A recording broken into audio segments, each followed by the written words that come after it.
Bonjour et bienvenue dans cette nouvelle présentation. Ce cours est dédié aux étudiants de la première année universitaire, la deuxième semestre pour le module de la biologie animale. Donc, dans cette présentation, je vais focaliser sur le super embranchement des chordés et on va voir les trois embranchements tels que les vertébrés, les irochordés et les céphalochordés. Donc, je vais commencer premièrement par cet schéma qui représente le super embranchement du chordé. Donc, nous avons déjà dit qu'ils sont répartis en trois embranchements. Donc, premièrement, l'embranchement du irochordé ou tunicère, il contient environ 1300 espèces. Et l'embranchement du céphalochordé ou des acraniens. Donc, ces acraniens ils sont caractérisés par l'existence d'environ 13 espèces et l'embranchement des vertébrés ou craniotes qui contient plus de 50 000 espèces. Donc, ces vertébrés ils sont subdivisés en deux sous-embranchements. Le sous-embranchement des agnates et les sous-embranchements des gnatostomes. Donc, les gnatostomes, ce sont des vertébrés qui sont caractérisés par l'existence d'un mâchoire qui est bien développé. Une autre remarque ici, c'est que les deux embranchements irochordés et céphalochordés se sont regroupés parfois sous le nom du prochordé ou protochordé. Maintenant, on va voir les classes ou bien les superclasses de l'embranchement du vertébré. Pour les agnates, il y a une seule classe, donc c'est les cyclostomes. Et pour les gnatostomes, il existe le superclasse des poissons, la classe des amphibiens, les reptiles, les oiseaux et les mammifères. Donc, en règle générale, les chordés, ce sont des métazoaires, coelomates, dystrostomiens, épinuriens. Elles sont caractérisées par la présence d'une corde, dite aussi cordata. Donc, c'est un tige élastique constitué l'axe de soutien longitudinal du corps.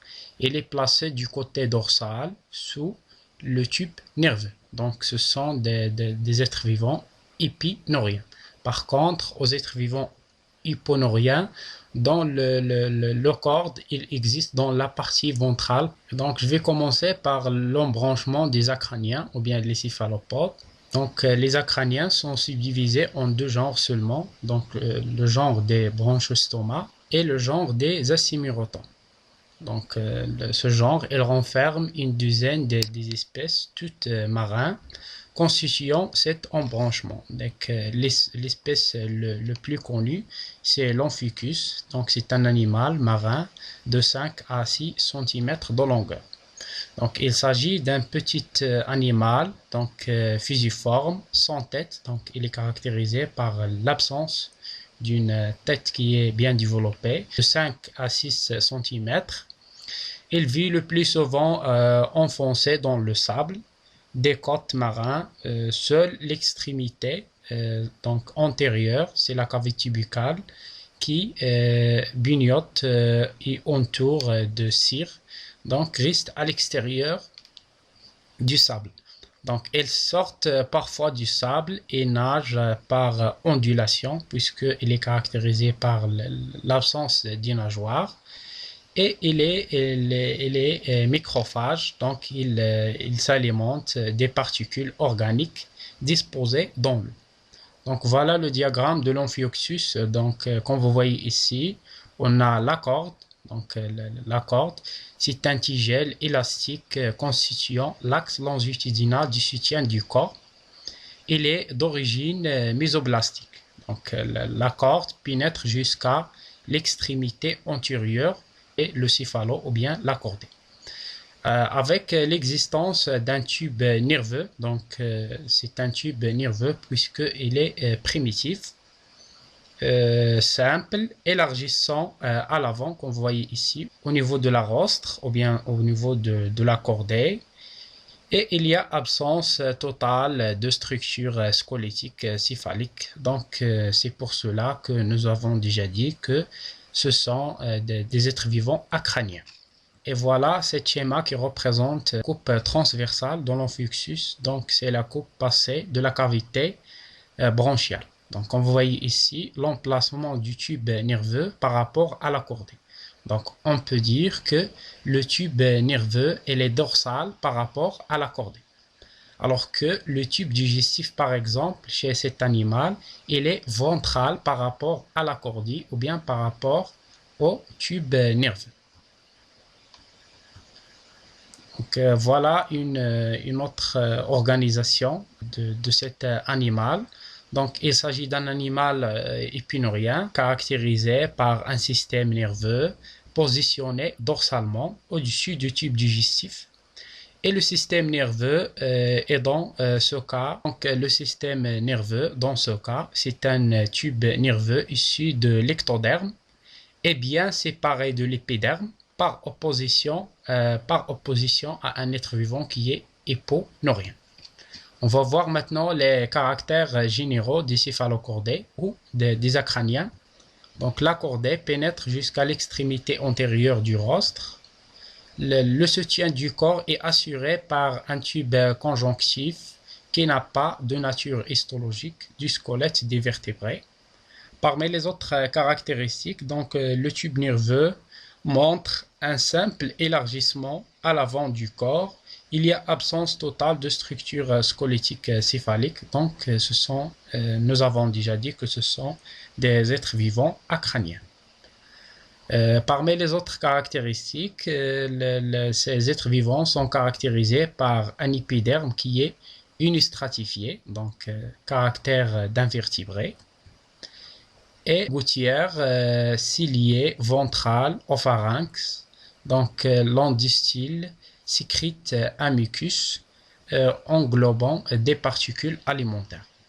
Parmi les autres caractéristiques, donc la cavité coelomique est réduite à quelques espaces lacunaires restreints et très localisés, donc au niveau principalement du pharynx et des bronchies de l'appareil respiratoire.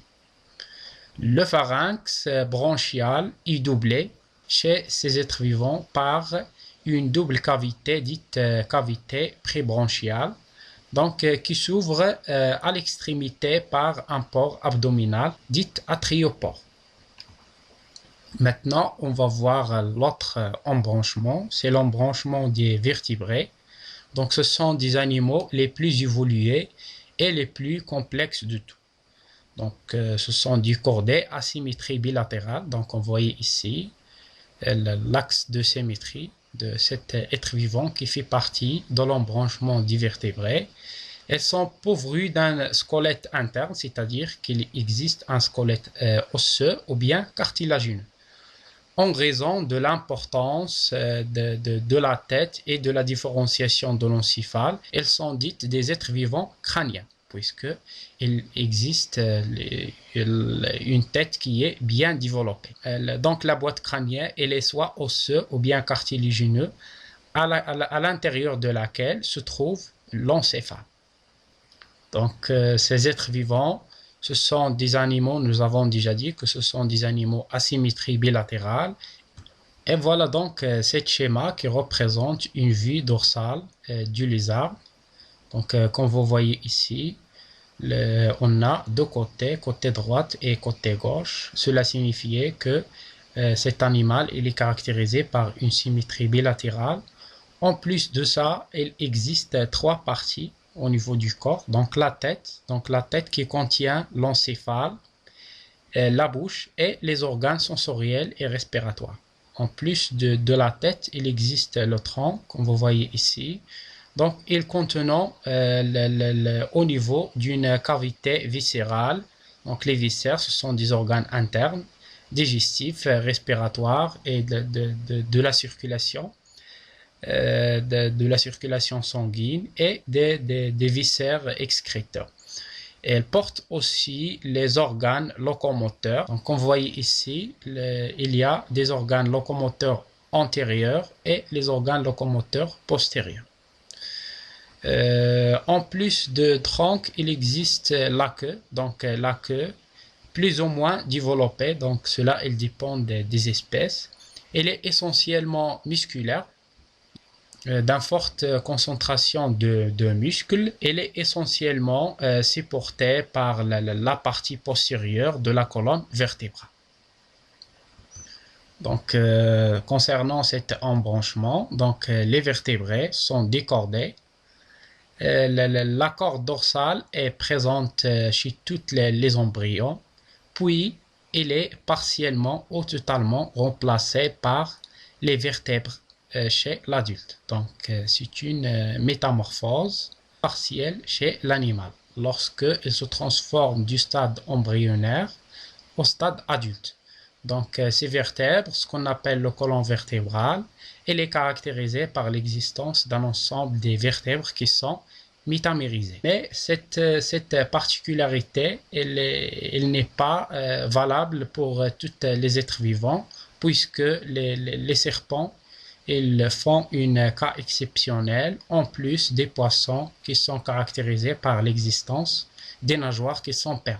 Donc, elles sont exclues de la particularité de symétrie bilatérale chez ces êtres vivants.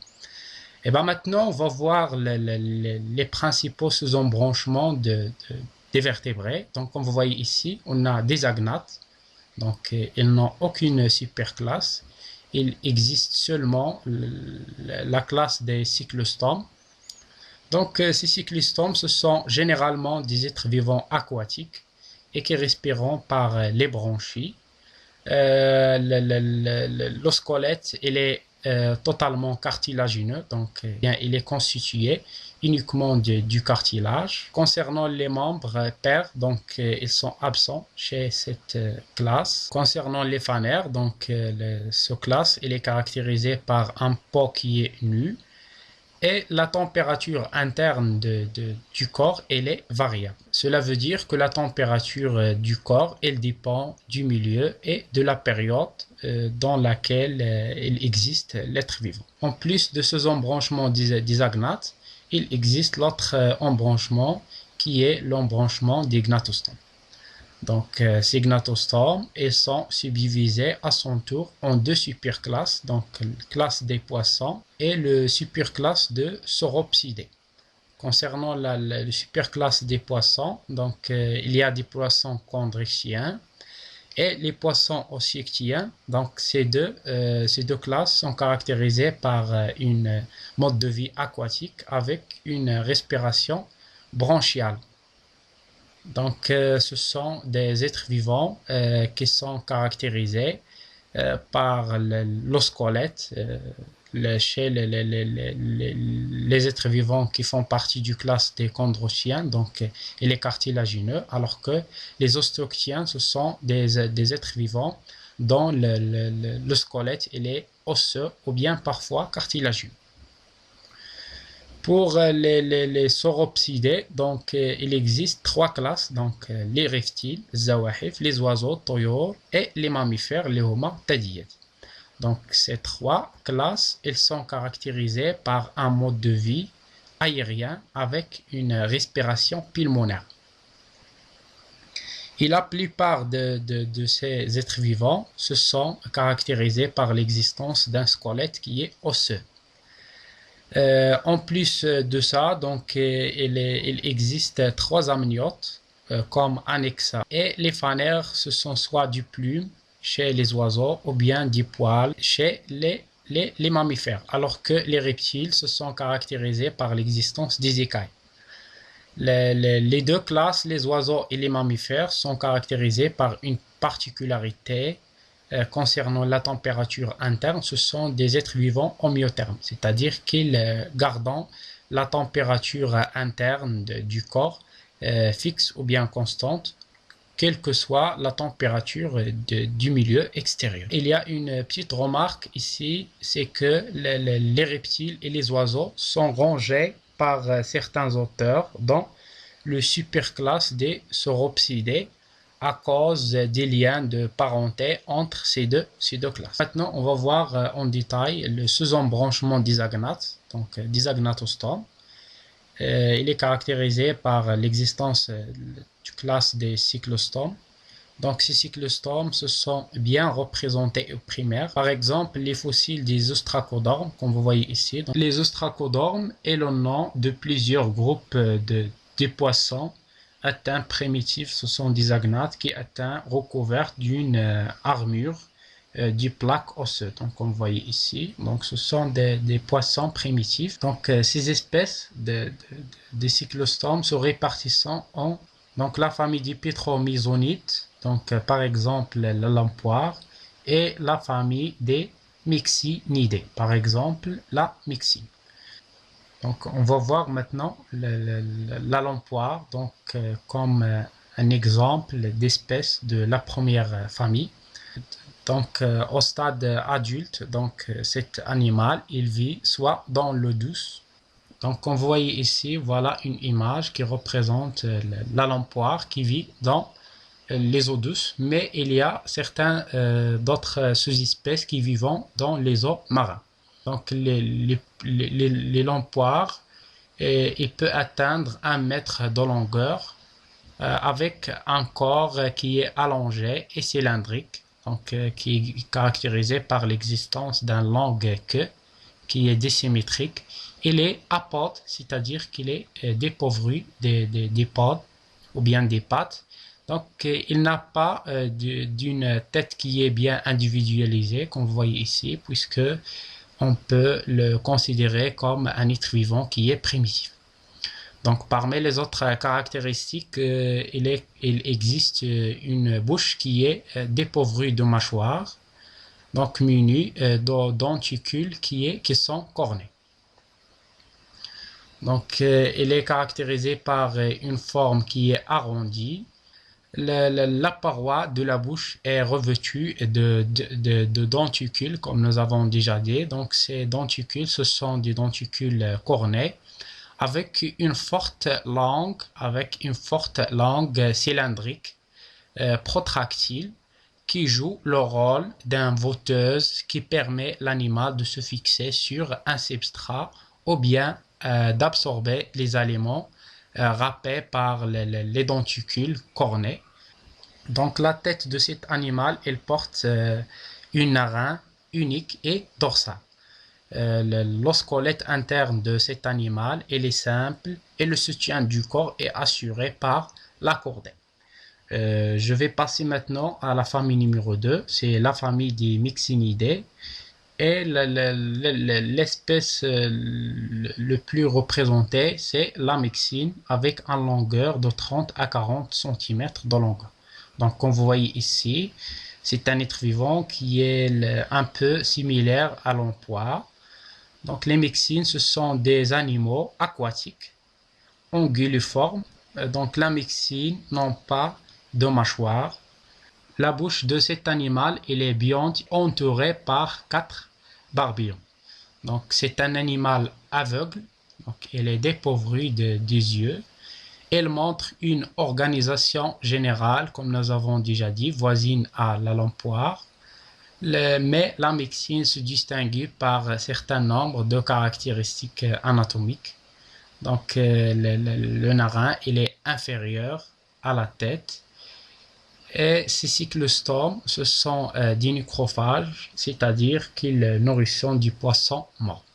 Et voilà donc, merci pour votre attention. Je vous donne un autre prochain rendez-vous avec un autre embranchement, toujours dans le cadre de la préparation aux examens du module de la biologie animale. Merci une deuxième fois, à bientôt.